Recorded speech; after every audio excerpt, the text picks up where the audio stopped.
नमस्कार सभी दर्शकों का स्वागत है फिर से हमारे चैनल में। बिहार इलेक्शन की बात करते हैं। पहले दौर का प्रचार समाप्त हो चुका है। कल मतदान होगा पहले दौर का और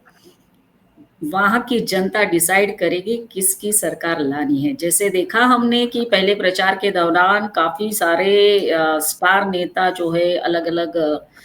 पार्टियों के वो प्रचार कर रहे थे, लेकिन प्रमुख जो आते हैं नो डाउट मोदी जी और योगी जी। तो योगी जी ने काफ़ी जगह पे प्रचार करते हुए फिर से एक बार सभी हिंदुओं को जताया और वो एक तरह से वार्निंग दी है कि हमको एकजुट रहना है। और वो नारा भी लग गया उस दरमियान जो उन्होंने पहले दिया था कि बटेंगे तो कटेंगे। तो आइए योगी जी का जो चुनाव प्रचार हुआ उसका क्या असर रहेगा या नहीं रहेगा, इसके ऊपर बात करेंगे, चर्चा करेंगे। हमने आमंत्रित किया है हमारे विशेष अतिथि पंकज जोशी जी जो सुप्रीम कोर्ट में लॉयर है। सर, आपको देव दिवाली की शुभकामनाएं, शुभ दीपावली और साथ-साथ हम आपका बहुत स्वागत करते हैं।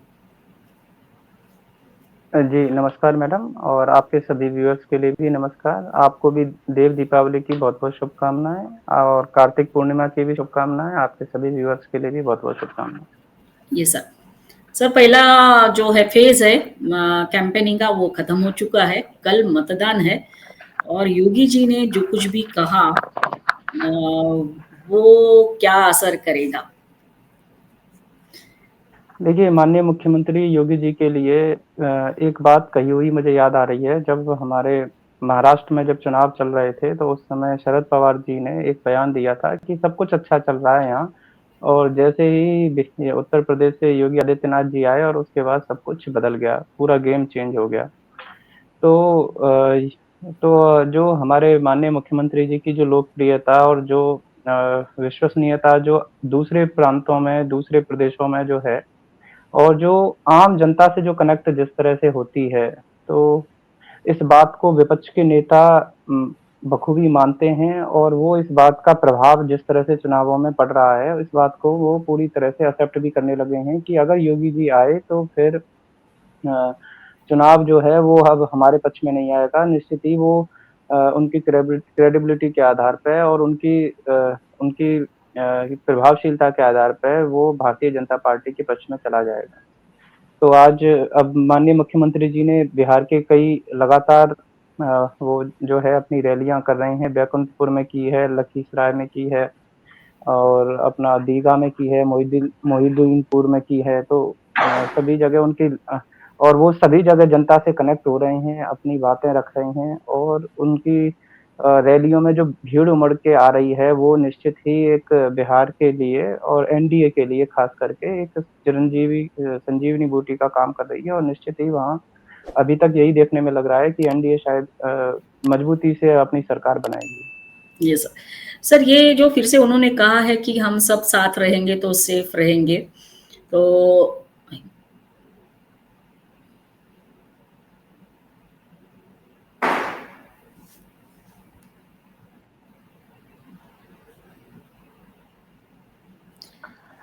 ये सर। जी, मुख्यमंत्री जी जो जी, मतलब ये जो मुख्यमंत्री जी जो फिर से उन्होंने बताया है कि एक रहना है हमको, तो पूरा हम ये देखिए कह वो सकते हैं। हुँ, मुख्यमंत्री जी जो है वो उस प्रांत की प्रदेश की सभी सज्जन शक्तियों का आह्वान करते हुए कहते हैं, चाहे किसी भी वर्ग के हों, किसी भी जाति के हों, वो कहते हैं कि हम सभी को एक रहना है। क्योंकि भारत देश को तोड़ने वाली जो शक्तियाँ हैं, राज्य और प्रदेशों में जो दंगा कराने वाली शक्तियाँ हैं,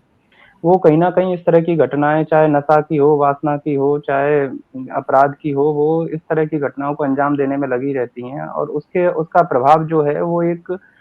जो कानून का पालन करने वाली जो जनता है उस पर प्रभाव पड़ता है और उसके बाद उन्हें अपने घर परिवार के बच्चे और अपनी स्त्रियों को लेके फिर जो असुरक्षा की चिंता, अपनी प्रॉपर्टियों को लेके जो असुरक्षा की चिंता जिस तरह से रहती है, तो उसके कारण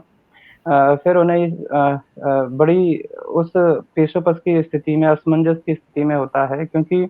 किसी भी प्रदेश में जब हम देखेंगे तो कुछ महत्वपूर्ण जातियाँ ही चुनाव लड़ रही होती हैं और उसके बाद की बाकी की जितनी भी 2 ढाई हज़ार जातियाँ जो भी उस प्रदेश में रह रही हैं, वो केवल यही देखती हैं कि अब इस बार किसकी सरकार बनेगी और उसमें कौन जातियाँ महत्वपूर्ण दिशा में आएँगी। माननीय मुख्यमंत्री जी इस बात को कहते हैं, प्रधानमंत्री जी भी इस बात को कह रहे हैं कि वहाँ पर एक जाति विशेष के लोगों ने अपने फ़ेवर में जिस तरह से गाने चलाए और जो दबंगई का जो आलम जो कह रहे हैं कि इस तरह से, तो उन सब चीज़ों का प्रभाव बाकी की अन्य जातियों पर भी पड़ रहा है, समाज की आम जनता पे पड़ रहा है। तो मुख्यमंत्री जी यही कहते हैं कि क्योंकि इन अपराधी विशेष लोगों को छोड़कर बाकी की जितनी भी जो प्रदेश की जनता है, जो जो सज्जनता में विश्वास रखती है, रूल ऑफ लॉ में विश्वास रखती है, कानून के शासन में विश्वास रखती है और जो चाहती है कि उनकी वाणी से भी किसी का हित ना हो, तो वो चाहते हैं कि ये सभी लोग एक रहें और उन्हें बँटना नहीं चाहिए, उन्हें भारतीय जनता पार्टी को वोट डालनी चाहिए और कमल के फूल को खिलाकर इस प्रदेश में एक निश्चित ही कानून का शासन स्थापित करने के लिए बेहतर से बेहतर एक मौका ज़रूर देना चाहिए। यही माननीय यस। मुख्यमंत्री जी का विचार है। सर दूसरी बात ये है कि सर आई थिंक जो माफिया के बारे में भी बात की है उन्हें, माफिया राज जो पहले चलता था, जंगल राज जिसके बारे में काफी चर्चा भी हुई चुनाव रैली के दौरान। तो शहाबुद्दीन का बेटा ओसामा वो खड़े हैं और या एक दो जगह पे भी ऐसा कुछ है। तो ये सर योगी जी लोगों को फिर से ये बताने की कोशिश कर रहे हैं कि माफिया राज देखो हो सकता है, तो आपको एकजुट रहना है। देखिए, बिहार में जो है, बिहार एक अपराध के लिए जाने वाला इस तरह से प्रदेश रहा है लंबे समय तक और उसमें निश्चित रूप ही वो मतलब एक राष्ट्र के जो अन्य प्रदेशों ने जिस तरह से विकास किया, उस विकास की धारा से बहुत पीछे छूट गया। अ, बिहार एक ऐसा प्रदेश रहा है जहाँ हमेशा हमारे भगवान बुद्ध जो हैं उनका वहाँ पर जो है ज्ञान मिला उन्हें और उन्होंने अहिंसा और निश्चित ही इस तरह से पूरे विश्व को अपना जो है इस तरह का विचार रखा, लेकिन उसके बावजूद जिस तरह से बिहार में जो अपराध जो है, अपराध, अपहरण, लूट-पाट, डकैती और भ्रष्टाचार का जो जिस तरह से आलम पिछली सरकारों में जो हुआ, तो उसके कारण वहाँ की जनता उस राज्य को छोड़-छोड़ के अन्य जगह पे चाहे महाराष्ट्र गई हो, चाहे गुजरात जा रही हो, चाहे दिल्ली जा रही हो, तो वो सभी बिहार के लोगों को और जब अपने गाँव से या अपने प्रदेश से निकलने के बाद कोई व्यक्ति दूसरी जगह जाता है, तो वो एक तरह से कटी कटी हुई पतंग के समान हो जाता है। दूसरी जगहों पे जाके उसका कोई जो मूल विचार है, उसको भी एक अलग दृष्टि से देखा जाता है। तो अपने ही प्रदेश में विकास हो, ये तो हमेशा अच्छी बात है। लेकिन पिछली सरकारों ने केवल अपनी जाति विशेष को लाभ पहुँचाने के लिए या अपने कुछ बदमाश और गुंडे तत्वों को लाभ पहुँचाने के लिए जिस तरह से उस प्रदेश की जो है सत्ता का दुरुपयोग किया, तो उसके कारण पूरे बिहार को ये जो है गरीबी का और अशिक्षा का और पिछड़ेपन का जो दंश है, वो झेलना पड़ रहा है। क्योंकि एक समय था जब बिहार में जब मोबाइल को चार्ज करने के लिए भी ₹10 या ₹20 देके जनरेटर से चलवा के और तब मोबाइलों को चार्ज करना पड़ता था, जो पटना जैसी राजधानी में केवल 6 से 7 घंटे लाइट आ पाती थी। आज पूरे प्रदेश में अगर हम देखें तो जिस जिस प्रदेश में केवल 22% एनडीए की सरकार आने से पहले 22% केवल बिजली का कवर था, आज वो पूरा 100% हो चुका है। हम्म। तो आज आज आज कहीं भी बिजली की जो समस्या है वो इस तरह से नहीं। अगर हम बजट केवल प्रति व्यक्ति आय की आंकड़ों को ही देखें तो एनडीए की सरकार आने से पहले केवल जो 6,000 थी वो आज बढ़कर लगभग 67,000 ऑन रिकॉर्ड आ चुकी है। या बजट को देखें तो एनडीए की सरकार से पहले लगभग 23,000 करोड़ का ही बजट रहता था, बाकी और आज आज जो वर्तमान बजट है वो 3,17,000 करोड़ तक पहुंच चुका है, जो बिहार का बजट है।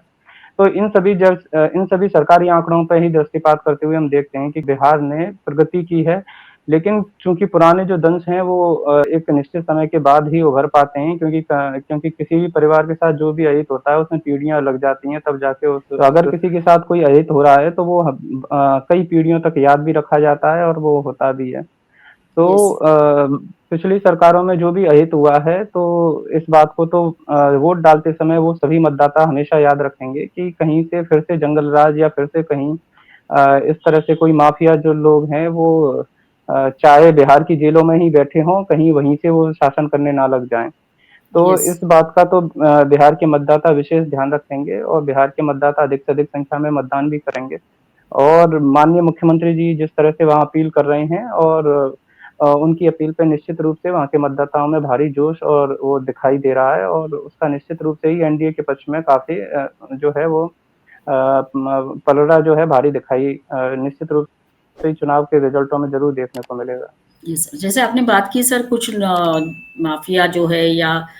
वो जेल में भी है और उन्होंने नामांकन भर के लिए वो चुनाव लड़ रहे हैं और मैंने अभी नाम भूल गई और उनके लिए लालू प्रसाद यादव खुद निकले थे रैली निकालकर जो खुद बेल पर है। देखिए बिहार के जो माफिया जो भी लोग हैं वो एक तरह से उनका जैसे जैसे हम कॉरपोरेट बिजनेस को देखते हैं तो उसी तरह से उन्होंने अपना एक तरह से बिजनेस किया कहाँ कहाँ किस व्यापारी को उठाना है और उसका कितना रेट होगा और उसको और उसके बाद फिर किस तरह से होना है और महिलाओं के साथ किस तरह की वहाँ पे गलत अपहरण और बाकी की चीज़ें उन चीज़ों में संलिप्त रहेंगी और पुलिस भी कई बार असहाय की स्थिति में वहाँ दिखती रहती थी। तो ये सारी चीज़ें ये पिछले समय में हुई हैं तो उसके कारण ऐसा नहीं है कि बिहार के लोग उस चीज़ को भूले हैं, ऐसा बिल्कुल और माननीय नीतीश जी ने उस उन चीज़ों को जितना सुधार करने की कोशिश की है वो अपने आप में इसके लिए पूर्व प्रधानमंत्री मनमोहन सिंह जी ने भी इस बात को कहा था कि निश्चित रूप से बिहार एक दूसरे स्टेटों की जब कंपैरिजन करते हैं तो वो विकास की दिशा में बहुत आगे बढ़ रहा है और इस समय जब वर्तमान में कि माननीय मोदी जी की जो सरकार है प्रधानमंत्री जी की तो उन्होंने जिस तरह से बजट बिहार के लिए एलोकेट किया है और उसके लिए दूसरे राज्य के नेता लोग भी इस बात को बोलते हैं कि आप बिहार को इतना ज़रूरत से ज़्यादा बजट किस लिए देते हैं। तो माननीय मोदी जी निश्चित रूप से ये चाहते हैं कि बिहार का जो विकास है वो तेज़ गति से हो और बिहार हमारी माता सीता जी का जन्म स्थान है, सीतामढ़ी का विकास भव्य रूप में हो, वहाँ के जो पुनौरा धाम है उसका विकास हो और बाकी की जो भी तीर्थ स्थल हैं उनका क्योंकि माननीय मुख्यमंत्री जी कह रहे हैं कि विरासत के साथ विकास हमारे दोनों निश्चित रूप से ये मुख्य मुद्दे हैं। तो वहाँ की बिहार की जितनी भी विरासत हैं, चाहे पूर्व में किसी भी तरह से उनका आक्रांताओं ने विनाश किया हो या भ्रष्टाचारियों ने चाहे इंस्टीट्यूशनों का विकास किया हो बख्तियार खिलजी के द्वारा ध्वस्त हुई नालंदा विश्वविद्यालय का चाहे किया गया है और चाहे रोड से लेके वर्तमान में इलेक्ट्रिसिटी से लेके और अ, हर हर जिले में एक मेडिकल कॉलेज और 2 मेडिकल कॉलेज एम्स का जिस तरह से वहाँ पर चाहे पटना हो और दरभंगा हो, जिस तरह से विकास किया गया है। तो ये सारी चीज़ें निश्चित रूप से ही एक विकास के क्रम में निश्चित ही बिहार में प्रभाव डाल रही हैं और आगे इसमें और तेज़ी से एनडीए की सरकार रहती है, तो निश्चित रूप से ही उसका और विकास होगा और माननीय मुख्यमंत्री जी वहाँ जो रैली में इन बातों को जनता के मध्य में कह रहे हैं, तो उसका प्रभाव निश्चित ही देखने को मिलेगा। यस सर, और एक बात है सर, इस चुनाव प्रचार में योगी जी ने और एक बात कही है। उनको गांधी जी के 3 बंदर उन्होंने याद किए और वो 3 बंदरों को कहते हुए उन्होंने पप्पू, टप्पू और अप्पू ऐसा 3 बंदर इंडी गठबंधन के है ऐसा कहा। देखिए प्रतीकात्मक रूप से माननीय मुख्यमंत्री जी ने हमारे 3 बंदरों का नाम लेते हुए ये बात कही है और इंडी गठबंधन के जिन भी 3 नेताओं का नाम रखा है उन्होंने तो ये मुझे लगता है कि एक नाम ही पहले काफ़ी फ़ेमस था, अब ये शायद जनता ने जिस हाथों-हाथ इन तीनों नामों को लिया है, मुझे लग रहा है कि ये तीनों नाम चल पड़ेंगे और आगे से मीडिया में भी चलेंगे और जनता तो ख़ैर चुटकी ले ही रही है इन नामों यस। पर क्योंकि मुख्यमंत्री जी के जो बयान हैं वो और उसमें ऐसा भी है कि देखिए कहीं न कहीं जब आप सरकार में जाते हैं तो कोई भी नेता अगर आप संगठन के बाद जब आप राजनीति के मध्य में आते हैं, जनता के मध्य में जाते हैं, तो आपको निश्चित ही अपने कंधों पर आपको कर्तव्य का बोझ जो है वो उठाना पड़ता है। आपको जनता के मध्य जाके अपने आप को प्रूव करना पड़ता है, कार्य करने पड़ते हैं। एक बार अगर संगठन आपको किसी भी तरह से मुख्य ज़िम्मेदारी दे देता है, तो उसके बाद निश्चित रूप से ही आपको अपनी कर्मठ और कार्यशीलता के आधार पर ही काम करना पड़ता है। विपक्षी गठबंधन में जो भी 2 मुख्य विपक्षी समाजवादी पार्टी और वहाँ की राजद के जो मुख्य नेता हैं वो उन्हें विरासत में अपनी जो है पार्टी की पैरोकारी भी मिली और इस तरह की पैरोकारी मिली कि जब वो उस प्रदेश के मुख्यमंत्री जैसे पदों को उनके परिवार के लोग सुशोभित कर रहे, तो उसके बाद उस पार्टी का विकास होने की बजाय एक मतलब जिस तरह से उसका पराभव ही हुआ है, तो इसी के कारण कहीं न कहीं अभी बाकी रह गया है कि किस तरह से वो अपनी पार्टी को फिर से आगे लेके जाएँ। और अगर मजबूत बातें वो रखेंगे, विपक्ष में रहते हुए भी अगर मजबूत बातें कोई व्यक्ति रखता है, तो ये भी अच्छी बात है। लेकिन अभी तक इस तरह से देखने में नहीं मिल रहा है कि उन्होंने कोई मजबूत और जो सुधार की बातें हो सकती हैं, वो करी हों, अपनी पार्टी के लिए करी हों या देश के लिए करी हों। तो केवल किसी भी बात को लेके भ्रम फैलाने से अपेक्षा है सच बोलकर अपनी पार्टी और अपने कैडर को मजबूत करना। तो उसमें जो भी तीनों नेताओं के बारे में प्रतीकात्मक टिप्पणी की गई है, तो उसके कारण अभी जनता के मध्य में जो टेस्ट जो है, उसमें अभी वो फेल हुए हैं, तो इसी कारण ये बातें रख रही हैं और मेरा यही मानना है कि सभी अपनी-अपनी ज़िम्मेदारियों को निभाएँ, तो वो ज़्यादा अच्छा होगा। यस। सर समझने वाले को तो इशारा ही काफ़ी होता है जिस तरह से पप्पू, टप्पू और अप्पू के बारे में योगी जी ने कहा। सर आखिरी सवाल ये है सर कि क्या 3 ये फैक्टर पर एक तो है मोदी जी का फैक्टर, दूसरा है योगी जी का फैक्टर और तीसरा जो है वो है महिलाएँ। जो महिलाओं के लिए किया गया वहाँ पर, क्या वो भी इम्पोर्टेंट रोल प्ले करेंगी? देखिए महिलाओं को ध्यान में रखते हुए ही बिहार में माननीय नीतीश जी ने जो शराबबंदी की थी, वो उसी को देख-रेख उसी को देखते हुए की थी और उसका प्रभाव भी चारों तरफ देखने को मिला है। और इसके अलावा ये हमारी केंद्र की सरकार हो चाहे बिहार में एनडीए सरकार हो, दोनों के नेताओं के माध्यम से क्योंकि मोदी जी का विश्वास और नीतीश जी का विश्वास महिलाओं के लिए निश्चित रूप से ये है कि कहीं भी हमारी नारी शक्ति है वो पीछे ना रहे और अपराध उन्हें छुए भी नहीं। और उनकी निश्चित रूप से वो कहीं स्वच्छंदता की कोई बात नहीं है, उसमें केवल रोज़गार और उनके आत्मविश्वास या उनकी कर्मठता को और निखारने की बात है। तो चूँकि विपक्ष के जो नेता हैं वो तो कई बार गलत कार्य या अपराध करने वालों को लिए भी इस तरह का हल्का बयान देते थे कि ये तो गलती हो गई ये युवा हैं या तो इसके बाद इस तरह के नारों के बाद उस पार्टी के या प्रदेश के नेताओं पे किस तरह का उसका नकारात्मक प्रभाव पड़ता है, ये तो निश्चित रूप से ही दिखाई देता है। और युवाओं के लिए क्योंकि भारतीय जनता पार्टी नेता अ, के द्वारा जो भी वहाँ पर जिस तरह से बताया जा रहा है कि माननीय मोदी जी ने और माननीय नीतीश जी ने जिस तरह से वहाँ की सरकार के बीच में रहकर जिस तरह से जो विश्वसनीयता दिखाई जा रही है क्योंकि देखिए बिहार में पूर्व सरकारों में जिस तरह से नौकरियों के नाम पे जो धोखाधड़ी और भ्रष्टाचार का जो नतीजा होता था, तो उसमें भारतीय जनता पार्टी की तरफ से भी ये कॉन्फ्रेंस करके कहा गया है कि ये लोग आपको 10 लाख में नौकरी या 20 लाख में नौकरी देने का कोई वादा कर रहे हैं, बजाय इस बात के कि 10 लाख रोजगार देंगे। और क्योंकि पूर्व में जिस तरह से नौकरी के बदले में जो खेत की ज़मीन ये लोग